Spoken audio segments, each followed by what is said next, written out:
Hi పిల్లలు, ఎలా ఉన్నారు? చక్కగా కథలు అవి చదువుతున్నారా? వేసవి సెలవులు ఎలా ఎంజాయ్ చేస్తున్నారు? ఇదిగో ఈరోజు మీకోసం చిన్న చిట్టి కథని తీసుకొచ్చాను.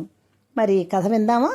మీకు నచ్చితే సబ్స్క్రైబ్ చేసుకుని మరి మీకు మరిన్ని కథలు నేను చెప్పే విధంగా మరి మీరు కామెంట్ చేస్తే నేను మీకు చాలా కథలు చెప్పాలనుకుంటున్నాను. సెలవులు కదా, సెలవులని రోజు మీకు రోజు చక్కగా మీకు కథలు చెప్పి మీకు ఆనందపరచాలని నేను కోరుకుంటున్నాను. కాబట్టి మరి కథలోకి వద్దామా?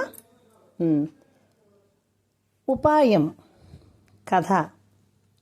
అనగనగా ఒక అడవి. ఆ అడవికి సింహం రాజు.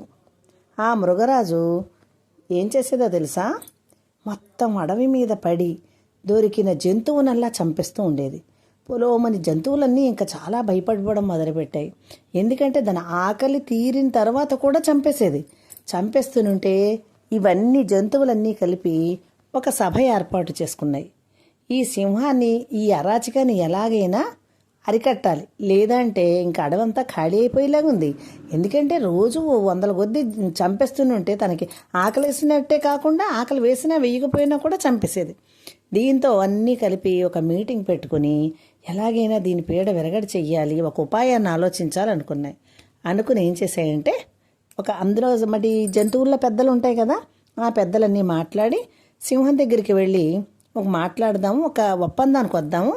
ఏంటంటే రోజుకి ఒక జంతువు నీ దగ్గరికి ఆహారంగా అయిపోవడానికి వస్తుంది, నువ్వు మాత్రం అడవి మీద పడి జంతువుల్ని చంపద్దు అని చెప్పి మాట్లాడదామని చెప్పి జంతువుల్లో కొన్ని పెద్దలు ఉంటారు కదా, మనుషుల్లో పెద్ద మనుషులు ఉన్నట్టు జంతువుల్లో కూడా పెద్ద జంతువులు ఉంటాయి. అవన్నీ కలిపి ఏం చేసాయంటే ఒక తీర్మానానికి వచ్చి సింహం దగ్గరికి వెళ్ళి మృగరాజా మీకు ఒక విన్నపం అన్నాయి. ఏంటి అంది సింహం రాజు. ఏం లేదు, మీరు ఇలా అడవి మీద పడి ఇష్టం వచ్చినట్లు జంతువుల్ని మీకు ఆకలి లేనప్పుడు కూడా చంపిస్తుంటే అడవి అంతా ఖాళీ అయిపోయేలా ఉంది.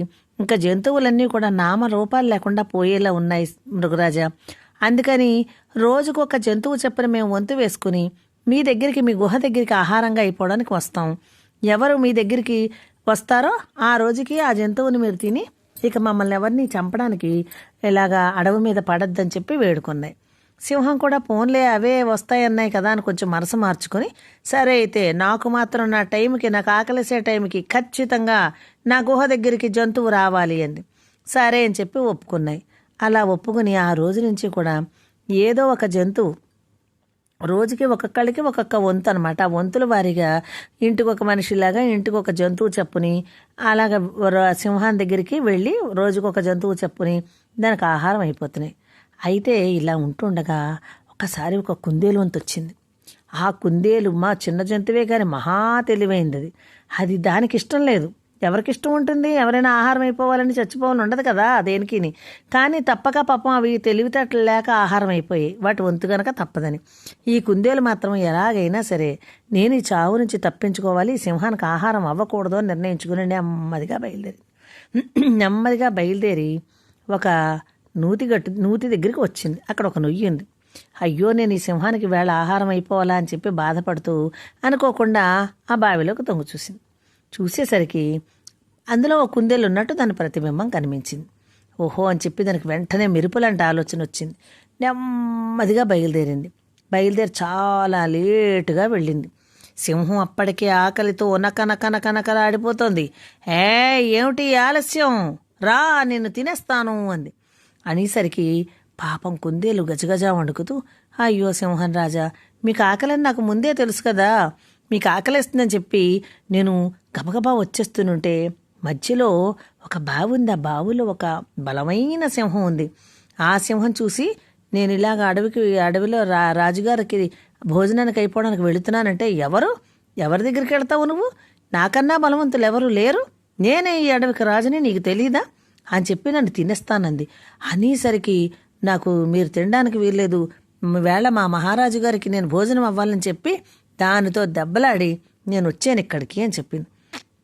అనేసరికి సింహం మరి మృగరాజు కదా, కొంచెం కోపం ఎక్కువ ఉంటుంది, పౌరుషం ఉంటుంది కదా, ఎవరు నేను కాకుండా ఎవరో రాజని చెప్పిందా, నాకన్నా బలవంతమైందా, ఏది ముందు చూపించండి అనేసరికి కుందేలు నెమ్మదిగా వెంట పెట్టుకుని మనసులో కొంచెం మురిచిపోతూ నెమ్మదిగా ఆ నూతి దగ్గరికి తీసుకొచ్చింది. ఆ బావిలో అదిగో చూడండి అందులోనే ఉందండి అనేసరికి సింహం అందులోకి పెట్టి మొహం పెట్టి చూసేసరికి తన రూపమే అందులో పడింది. ప్రతిబింబం పడుతుంది కదా, ఆ నూతిలో ఏదో నిజంగా ఇంకో సింహం ఉందనుకునే భ్రమసి గట్టిగా గర్జించింది. గర్జించేసరికి ఏమవుతుంది, నూతిలో గర్జించినప్పుడు ప్రతిధ్వనిస్తుంది.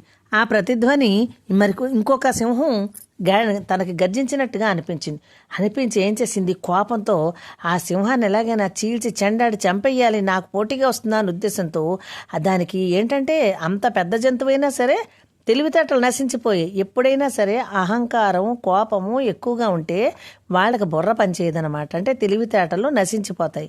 చూసారా, చిన్న కుందేలైన ఉపాయంతో దాన్ని అంత పెద్ద జంతువుని ఎలా పడగొట్టిందో.